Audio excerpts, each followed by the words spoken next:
Capítulo 27. Viajes interplanetarios. Pregunta. ¿Acostumbran los marcianos realizar sus viajes interplanetarios con cierta frecuencia? Ramatiz. Existe una línea de vuelo regular entre Marte y el satélite artificial, colocado en órbita, que permite una especie de fines de semana para los marcianos. Están aumentando también los intercambios con otros orbes, y la Tierra significa para ellos el más nuevo objetivo interplanetario. Pregunta. ¿Qué forma tienen las espacionaves de vuelo interplanetario? ¿Guardan semejanza con nuestros aviones? Ramatiz. Hay cierta semejanza, pues el largo vuelo de un planeta a otro exige siempre un aparato cuya estructura de sustentación se aproxime al vuelo del ave gigantesca. Es una nave de gran porte, alargada, construida también de materia vítrea y resistente a 6000 grados de calor y a presiones increíbles. Sus disposiciones internas, en las acomodaciones, compartimientos de equipaje, depósitos y material de vuelo, recuerdan los recursos de la ingeniería terrestre, en la que los ángulos más insignificantes están encuadrados en la masa útil. Existen varios tipos, mas no difieren en cuanto a las líneas básicas de navegación aérea. Son pintadas en colores claros, al gusto marciano. Las insignias en el dorso se refieren al número de misiones interplanetarias y a los planetas ya visitados. Pregunta. Desde nuestro punto de vista terrestre, ¿cuál es el aspecto más conocido a que se asemeja esa espacionave marciana? Ramatiz. Su forma se asemeja a un uso volador. En sus rapidísimos vuelos interplanetarios, el material resistente, poderoso, aunque algo más flexible, y que reviste todo el cuerpo, se amolda un tanto a las presiones exteriores. No hay compresión interna. Pregunta. ¿Conducen muchos pasajeros y tripulantes? Ramatiz. Las más modernas, actualmente, permiten conducir hasta 120 personas, con cierto sacrificio de la carga de pequeños aparatos voladores que acostumbran conducir en su interior. Pregunta. Entonces, esos aparatos, discos voladores, son transportados en viajes interplanetarios, en el interior de esas espacionaves. Ramatiz. En cualquier viaje son siempre transportados, como mínimo, 12 aparatos de vuelo atmosférico, y son estos, realmente, los responsables de todas las investigaciones y contactos directos con los mundos visitados. Su movimiento desembarazado hacia cualquier ángulo, y el cambio rapidísimo de velocidad, la rapidez de partida del punto estático hacia altas velocidades, su tamaño adecuado para las incursiones locales y la reducción de energía con los recursos mecánicos más simples y prácticos en la sustentación atmosférica, contribuyen para que esos aparatos, discos voladores, sean los preferidos para los vuelos internos en los orbes. Además, posibilitan adaptaciones urgentes en casos de gravedad inesperada, cuando penetran en la atmósfera de planetas desconocidos. Pregunta. Los científicos terrenos también están procurando realizar un vuelo en dirección a la Luna, como su primer objetivo interplanetario. Ramatiz. No desmentimos esa futura y posible experiencia de vuestros científicos, pero deploramos vuestra prisa en dilatar fronteras planetarias, cuando aún no habéis conseguido la paz y la armonía entre vuestra humanidad. Mientras problemas graves y costosos aún exigen toda la capacidad de recursos terráqueos, es improcedente y prematuro resolver los que, de ningún modo, deben anteponerse a vuestras necesidades más imperativas. Sí, ¿cómo se justifica que disipéis millones en experiencias extemporáneas con ingenios interplanetarios, en vez de aplicar esas sumas fabulosas a la extinción del analfabetismo en el mundo entero, así como también en extinguir esa exposición miserable y chocante, constituida por los mendigos desnudos y llagados, instalados en las plazas públicas? Por encima de todo, destinar esos millones en solucionar el drama social constituido por esas criaturas, por esos niños huérfanos de padres muertos y vivos, y que, formando legión inmensa, se encuentran en las calles y en las colinas, abandonados como perros sin dueño. Pues semejante espectáculo no deshonra solamente a los gobernantes de cada país.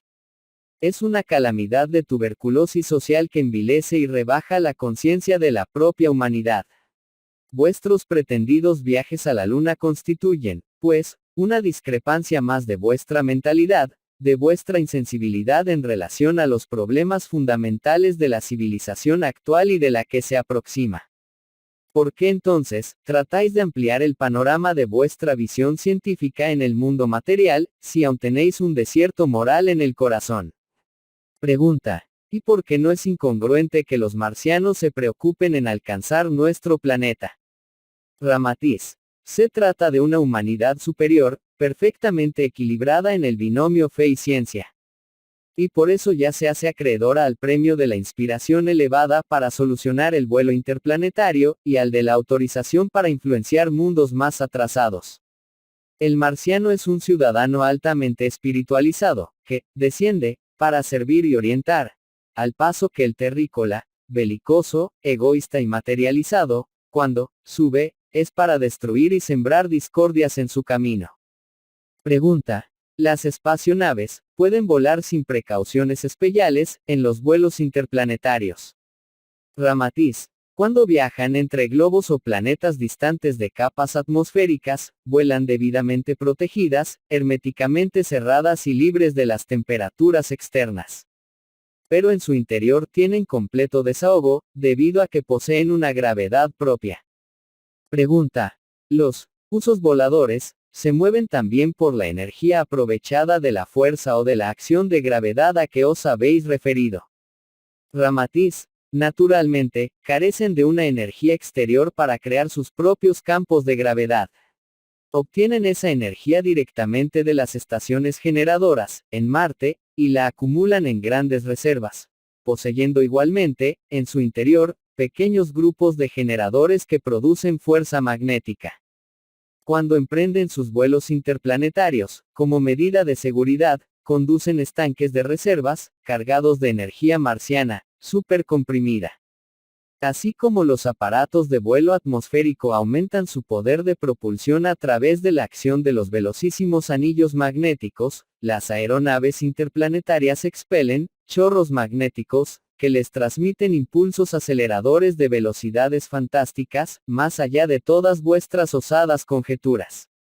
Pregunta. ¿Por qué no extraen esa energía de otras atmósferas planetarias, en vez de conducir estanques especiales? Ramatiz. Es debido a que cada orbe posee atmósfera magnética de tenor energético diferente, en equivalencia a la distancia en que se encuentra del núcleo del sistema marciano, en relación también a su tamaño e, igualmente, a las incidencias gravitacionales de otros planetas. Hay que considerar aún el factor edad de cada mundo, que le crea un tenor magnético específico adecuado a sus necesidades y a su contextura física. La Tierra, por ejemplo, presenta un cociente magnético considerado muy impuro e impropio para ser utilizado en el sistema motriz de las aeronaves e espacionaves de Marte. Pregunta. Entonces, el magnetismo que existe en la atmósfera terráquea no puede ser extraído por los marcianos. Ramatiz. Puede ser extraído y servir, también, satisfactoriamente, en la creación de los propios campos gravitacionales de las espacionaves, mas tendría que ser sometido a una especie de curación o refinamiento, para librarlo de las impurezas o viscosidades que provienen de la mente humana.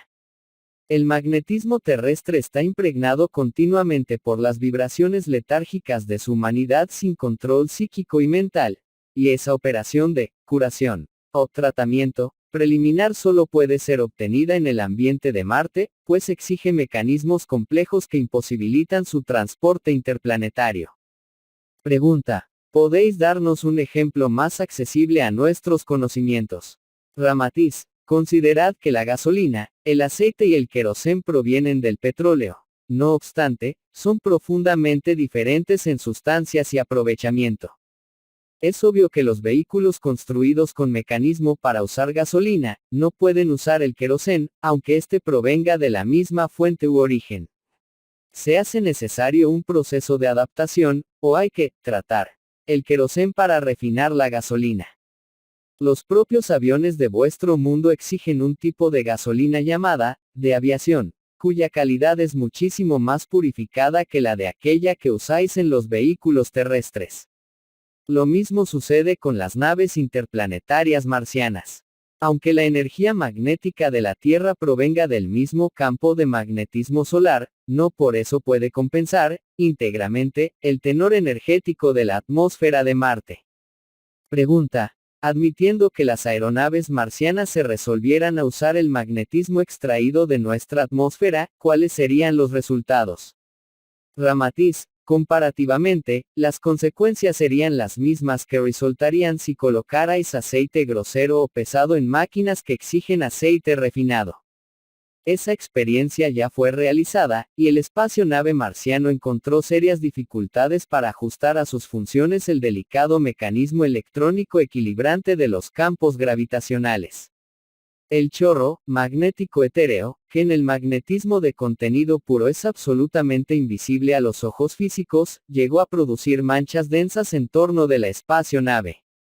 Pregunta. ¿Cuál es el tamaño de esas espacio-naves interplanetarias y cuál su velocidad habitual en sus vuelos de mayor recorrido? Ramatiz. El tamaño o envergadura del espacio-nave de largo recorrido tiene una longitud de 500 metros por 30 metros de altura. En cuanto a su velocidad, ciertamente, os causará asombro nuestra afirmación, aun tomando por base las velocidades supersónicas, pues las velocidades de las aeronaves marcianas interplanetarias pueden alcanzar a 1.000.000 de kilómetros por hora. Pregunta. Realmente, nos reservamos el derecho de no poder comprender tal afirmación, por huir a nuestro actual entendimiento científico común. Nuestra mente aún no consigue conjeturar semejante velocidad. ¿Podrá aclararnos algo más al respecto? Ramatiz. Aún estáis muy distantes de innumerables factores que os conducirán a los resultados ya alcanzados por los marcianos. La idea que tenéis del roce, o de la fricción, en los espacios interplanetarios, aún no ultrapasó vuestro campo de las experimentaciones comparativas, aunque sepáis que el obstáculo a las velocidades altas disminuye gradualmente, en proporción a la altura. Todos los problemas y complejidades de los mismos, los resolvieron definitivamente los marcianos, después de haber dominado la ley de gravedad. Pregunta. En esa propulsión a través de la fuerza aprovechada de la ley de gravedad, ¿alcanzaron ya los marcianos la máxima velocidad posible? Ramatiz. No hay línea limitativa para los eventos humanos, por la simple razón de que el hombre es un reflejo vivo de la sabiduría divina, o sea, el hombre fue hecho a imagen de Dios, y el reino de Dios está en el hombre. Por consiguiente, la eternidad es un campo de trabajo y de ascensión del ser humano, sin limitaciones estáticas. Actualmente, los científicos de Marte estudian el control gradual de la atracción de los demás planetas y las variadas graduaciones de cada mundo en su influencia magnética sobre Marte. Conociendo gran parte de las oscilaciones cósmicas, que hacen que los sistemas planetarios se muevan en el espacio, esos científicos ya consiguieron medir las líneas de fuerza de innumerables sistemas que cruzan el área de influencia de su orbe. Ya comentan, pues, futuros viajes interplanetarios, simplemente a base de control de las atracciones planetarias más allá de Marte. Pregunta. ¿Cuál fue el problema más complicado que tuvieron que resolver los marcianos, para conseguir ese modo de propulsión aérea? Ramatiz. Fue el del control de la fuerza magnética. Pero lo hicieron sin aflicción y sin los objetivos belicosos que son comunes en vuestro mundo. Ya habéis pensado en el crimen que cometió el hombre terreno, ante Dios y sus emisarios, cuando, recibiendo alas para competir con el pájaro, hizo de sus aves mecánicas un rayo de muerte sobre las ciudades indefensas. Podréis, por ventura, imaginar el dolor de los que de aquí partieron para vuestro orbe, como los hermanos Wright y Santos Dumont, con el fin de daros, lo más pesado que el aire, y el sentido direccional, al verificar, después, que esa dádiva del Padre, vosotros, con vuestra crueldad, la utilizasteis para objetivos infernales de destrucción, horror y sangre. Pregunta. El vuelo interplanetario, es supervisado por los tripulantes alternándose en los controles, conforme se procede en los aviones terrestres. Ramatiz.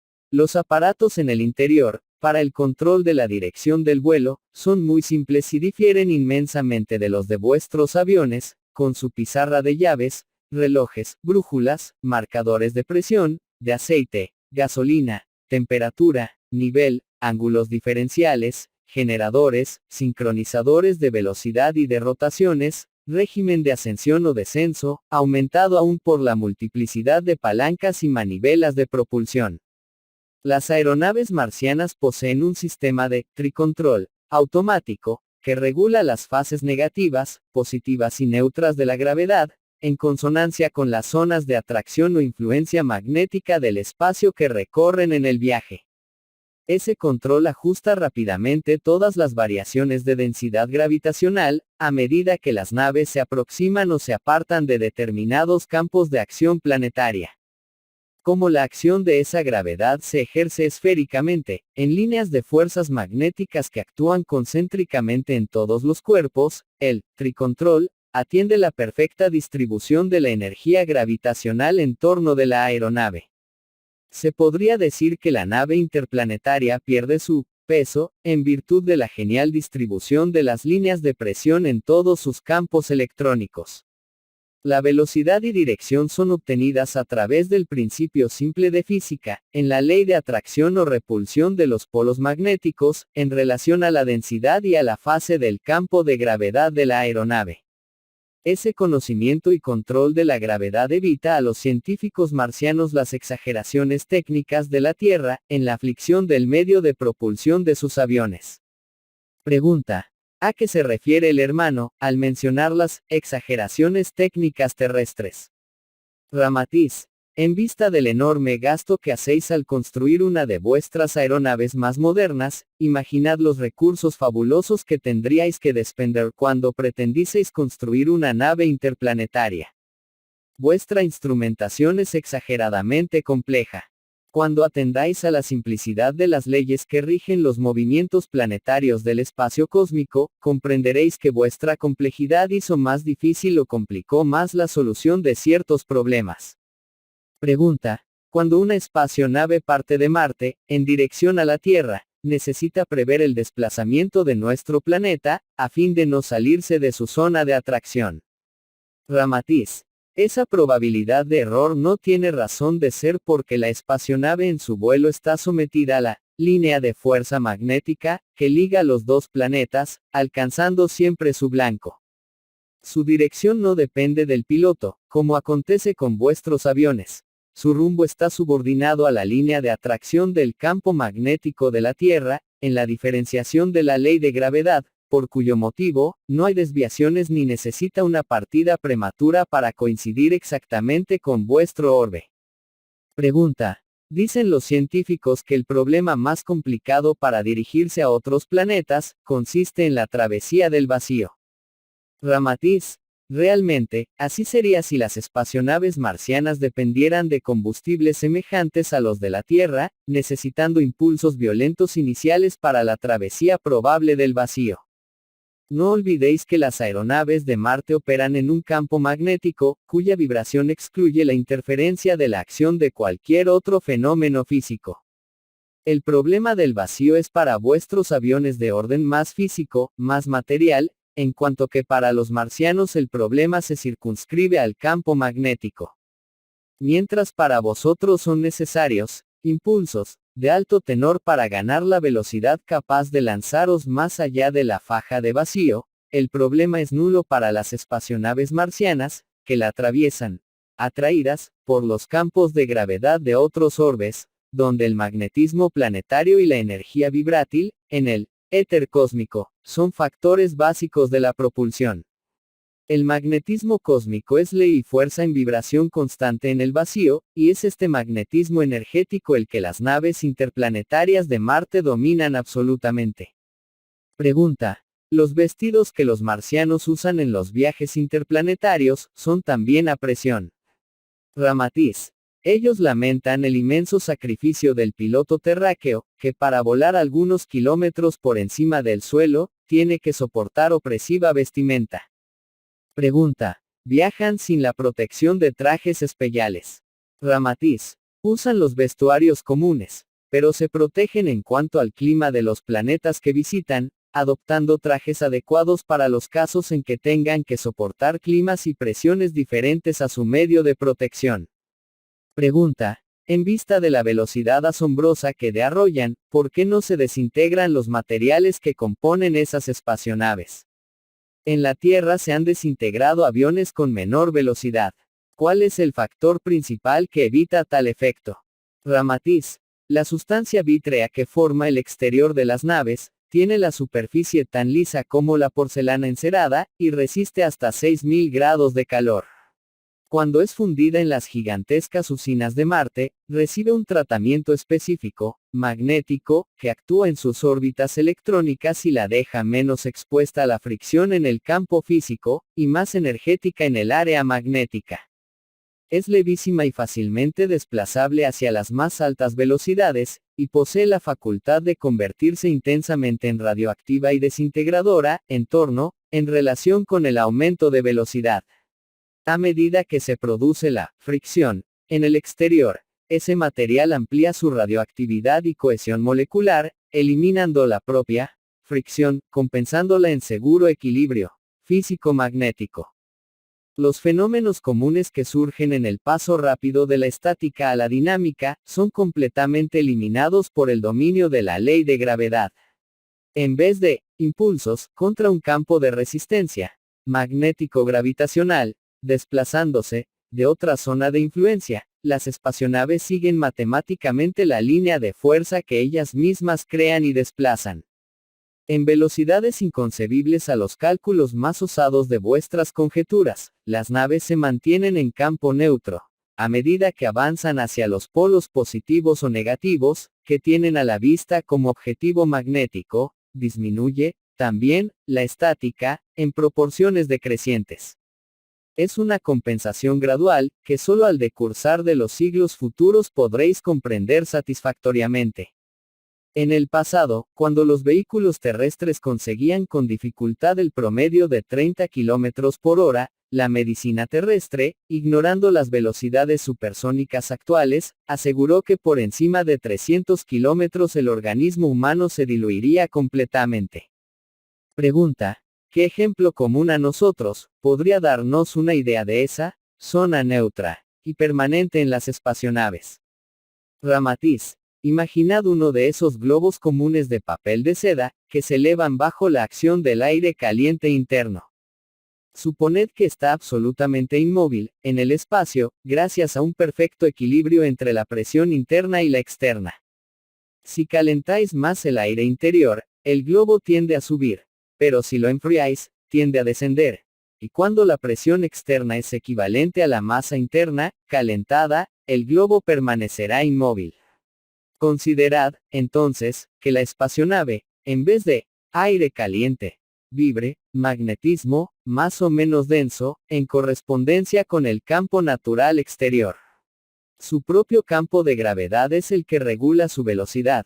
Si el tenor artificial, que compone la atmósfera interna, calibrado con el aire caliente del globo, es un quantum, en equilibrio con el quantum, libre en el espacio, hay perfecta inmovilidad. Cualquier alteración diferencial que se produzca, de acción, positiva o negativa, hará que la espacionave se desplace, atraída hacia el área magnética más poderosa. Pregunta. ¿Podría hacernos más comprensible ese movimiento de atracción hacia una área magnética más poderosa? Ramatiz. La espacionave se afirma en los campos magnéticos planetarios, para formar sus reacciones gravitacionales, y su campo propio de gravedad está siempre en equilibrio con la masa magnética exterior, cuando desea la inmovilidad, y es contrario, si se mueve hacia afuera, o hacia adentro, de la zona magnética de los planetas. Considerando la Tierra como una área magnética negativa, siendo el centro de gravedad positivo, ella tiende a descender, bajo la ley de los polos contrarios que se atraen. Sin embargo, es suficiente cambiar la masa o presión gravitacional interna, para que la misma fase negativa terráquea se imponga y la nave sea repelida de acuerdo con la ley de que los polos semejantes se repelen. La velocidad y la capacidad de vuelo, consecuentemente, quedan circunscritos a las diferencias de los campos de gravedad entre la espacionave y las masas exteriores por donde transita. Pregunta. Suponiendo que la Tierra sea un polo positivo, en vez de negativo, ¿qué sucedería? Ramatiz. El fenómeno es inverso. La gravedad propia de la nave debe ser negativa, para ser atraída a la Tierra, y positiva para ser repelida. Pregunta. Habiendo aclarado que el aumento de fricción en el cuerpo de las aeronaves interplanetarias es gradualmente atenuado por las propias radiaciones que neutralizan la fricción, esto no nos aclara bien en cuanto a las presiones exteriores. ¿Qué puede agregar? Ramatiz. En torno de la aeronave interplanetaria, se crea un campo magnético que aumenta en intensidad y radioactividad de acuerdo con las velocidades. Interpenetra vigorosamente el exterior y alcanza, a veces, el área de 10 veces el tamaño de la nave, formando una envoltura de atmósfera magnética desintegradora en torno de la aeronave. Esa envoltura de atmósfera magnética radioactiva es responsable de todos los roces, presiones y cualquier eventualidad, como cenizas cósmicas o polvaredas siderales, asemejándose a una coraza protectora que se dilata, comprime o expande alrededor de la aeronave, eliminando cualquier influencia exterior que se oponga u obstaculice el curso del vuelo a través de su sensibilidad electrónica.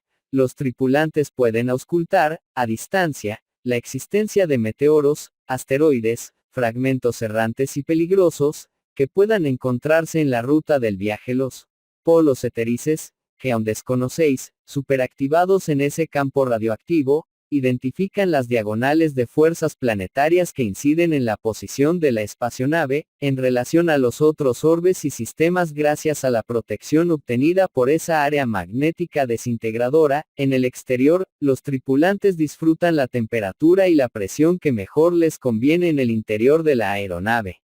Pregunta. ¿Cómo actúa ese campo desintegrador durante el vuelo? Ramatiz. Cuando la nave se proyecta a gran velocidad, se forma a su alrededor un triángulo radioactivo, debido a la compresión magnética de la atmósfera exterior, que recuerda el surco de espuma que la proa de los navíos abren en la superficie del océano. La aeronave se asemeja a una caja de metal, volando en el centro de una nube radioactiva, con clima y presión interna independientes de los elementos externos. Pregunta. Ese campo radioactivo magnético podría desintegrar los seres humanos si ellos se aproximaran. Ramatiz. El área radioactiva aumenta o disminuye de acuerdo con la velocidad, y al posarse en el suelo, es absolutamente controlada por los tripulantes. Su principal objetivo es aislar el exterior durante los vuelos, y proteger las naves en atmósferas extrañas, de las que se ignora el contenido energético o las sustancias peligrosas a la integridad del material. Sin embargo, puede desintegrar los seres, como también cualquier objeto cuyo material no resista más de 6000 grados de calor. Pregunta. En el caso de que la espacionave esté posada, ¿cuáles serían los efectos sobre el hombre terráqueo, si éste permaneciese en su radio de acción? Ramatiz. Un contacto demorado junto a la expansión natural y radioactiva del aparato, crearía una acción antígena, o sea lo que llamáis anticuerpos, pues se procesaría vigorosa defensa en vuestro sistema sanguíneo. Los influjos radioactivos influenciarían los procesos de la hematopoiesis en el interior de la médula ósea. Ante una hiperfunción hepática, se produciría una extenuación orgánica, y consecuentemente, extinción de la vida, pues la irradiación atacaría, también, las hormonas vitales y el metabolismo endocrino, llegando a ocasionar un síncope tóxico. Pregunta. Entre esos violentos roces o presiones exteriores que habéis referido, ¿podríais citar alguno que haya constituido problemas más complejos a solucionar en los viajes interplanetarios? Ramatiz. Hubo las barreras magnéticas, una especie de iceberg de magnetismo, que se interponen a las velocidades altísimas desarrolladas por las espacionaves de acuerdo con las líneas de vibración magnética que se extienden del núcleo solar en relación con los movimientos que los satélites ejecutan en sus órbitas. Se crean, a veces, otros tipos de barreras que, para vuestra comprensión, denominaremos cortinas magnéticas. Pregunta. ¿Cómo les fue posible solucionar ese problema de las barreras magnéticas? Ramatiz. La primera solución surgió cuando fue posible dominar la propia energía magnética. Las barreras o cortinas de magnetismo fueron vencidas con profundas modificaciones procesadas en la intimidad casi etérica del material que forma la aeronave las formaciones más voluminosas, densas y resistentes, que comparamos a los iceberg, desplazadas en el océano infinito del cosmos, exigieron soluciones aún más complicadas en vista de la estructura profundamente constrictiva de esas masas imponderables. Se hizo necesario componer y recubrir las aeronaves con una especie de envoltura magnética, penetrante y poderosamente desintegradora en la faja vibratoria de la barrera, cuya acción se anticipa 10 o 20 veces a la propia aeronave, configurando vigorosa aura magnética radioactiva, que modifica, perfora y abre un surco en la masa del iceberg, produciendo algo parecido a un canal tubular por ese tubo o túnel, anticipadamente abierto por la envoltura protectora. La nave se proyecta en indescriptible velocidad, inconcebible a vuestras ideas la sustancia radioactiva que constituye la envoltura, y que penetra todos los campos electrónicos de la espacionave, es más activa que la del tenor normal del iceberg, y se puede incorporar tomando forma de embudo o aplanándose, de acuerdo con las reacciones encontradas en la trayectoria y la alimentación energética que recibe también de la propia aeronave. Pregunta. El hermano hizo alusión, antes, a la televisión interplanetaria de los marcianos. ¿Puede hacernos alguna aclaración al respecto? Ramatiz. Los científicos marcianos operan en la intimidad del éter cósmico, de un modo positivo, seguro y de adentro hacia afuera, pues es un vehículo amplio y sin distorsiones. Sobre ese campo sutilísimo, impermeable a los aparatos terráqueos, se procesan todos los fenómenos de la vida en los mundos de las formas. La ciencia terrestre, por así decir, actúa más en la superficie, de afuera hacia adentro. La espacionave principal posee un aparato de televisión interplanetaria. Recibe las imágenes captadas por los discos, y las transmite a las estaciones receptoras situadas en los satélites artificiales, fuera de la atmósfera de Marte. A través de los lentes de profundidad etérica, de esa televisión refractada, las imágenes son recogidas nítidamente a distancia y sin deformaciones, y se proyectan a través de un campo cristalino. No os preocupéis con la naturaleza de las ondas televisionadas, ni con el hecho de si viajan en línea recta, curva u oblicua. Vuestro problema de televisión radica en el campo atmosférico de la Tierra, y para los marcianos se circunscribe a la esfera magnético-etérica, directamente en el área de cohesión entre los planetas cuyos quantums ondulatorios se comportan admirablemente dentro de las mismas leyes de atracción y repulsión de los polos etéricos, recuerdan anillos de fuerzas, creando sutilísimos campos de visión, pero controlables y dirigidos satisfactoriamente por los científicos marcianos.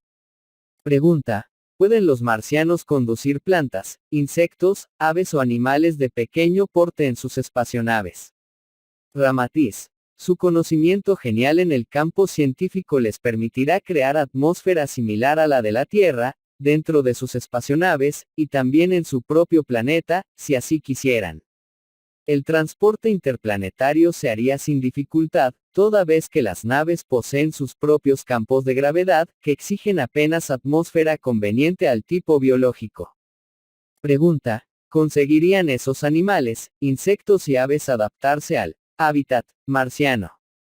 Ramatiz. No os dejéis dominar por el extremismo de las contingencias o ambientes opuestos de vuestro planeta, en relación a otros orbes, pues en el fondo de vuestros océanos hay especies de peces que soportan presiones inconcebibles. En los geyser, podéis encontrar infusorios y ciertos organismos que solo sobreviven en el agua en ebullición. Algunos insectos resisten temperaturas calientes, capaces de tostar un ser humano. La condición física o biológica de vuestra morada no debe servir de paradigma absoluto de otras vidas y climas, pues ello es apenas incomún, pero no imposible. Mientras el armadillo permanece en el seno de la Tierra, el buitre tiene su campo de acción exclusivo en la atmósfera. El león del Sahara ardiente dudaría de la existencia del oso polar, así como el ciempiés tiene derecho a exponer su falta de creencia en la realidad de los seres bípedos. Como convencer a la roca de que la tortuga es un guijarro que nada, o afirmar a Julio César que su organismo era apenas un complejo hábitat De colonias microbianas.